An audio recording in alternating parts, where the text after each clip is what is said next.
Major രവിയുടെ അടുത്ത് കൊണ്ട് ഞാൻ ഫ്രാങ്ക് ചെയ്തു. പുള്ളി മെഷീൻ ഗൺ എടുത്ത് വെടി വെച്ചിട്ട് ഞാൻ ഉണ്ടകൾ അങ്ങോട്ടും ഇങ്ങോട്ടും മാറണ തക്ക നോക്കി ഞാൻ രക്ഷപ്പെട്ടവനാ. അതിലും വലുതൊന്നും അല്ല ഇത്. ഞാൻ ഈ ക്യാമറ എവിടെയെങ്കിലും ഒന്ന് ഒളിപ്പിക്കട്ടെ കേട്ടോ. ഹലോ അയ്യോ, എന്നെ ഇട്ടിട്ട് എല്ലാവരും പോയോ?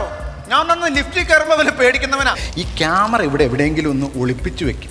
ഇവിടെ ഇരിക്കട്ടെ. ഒളിപ്പിച്ച് വെക്കുവാണെങ്കിൽ അവളുടെ കംപ്ലീറ്റ് ഫ്രെയിമും കിട്ടുകയും ചെയ്യും.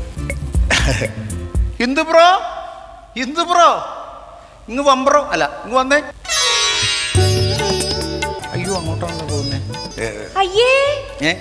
അല്ല, ആദ്യരാത്രി ഈ വേഷം. ആദ്യരാത്രിയിലും ഈ വേഷമേ ഉണ്ടാവില്ല. പിന്നെ വേറെ സംഭവം എന്ന് വെച്ച് കഴിഞ്ഞാൽ നമ്മൾ ബ്ലോഗറാണല്ലോ, യൂട്യൂബർ അല്ലേ. അപ്പൊ നമ്മൾ പിള്ളേർക്ക് പേരുദോഷം ഉണ്ടാക്കി വെക്കരുത്. നമ്മൾ എപ്പോഴും ഇങ്ങനെ. അതുകൊണ്ടാണോ? അല്ല, അതെ, ഇവിടെ നിൽക്കണേക്കാളും സൗന്ദര്യം കൂടുതൽ നിനക്ക് ഈ ഫ്രെയിമിൽ നിൽക്കുമ്പോഴായിരിക്കും. അതുകൊണ്ട് കുട്ടി ഇവിടെ നിൽക്കുമായിരുന്നെങ്കിൽ നല്ല സന്തോഷമായിരിക്കും.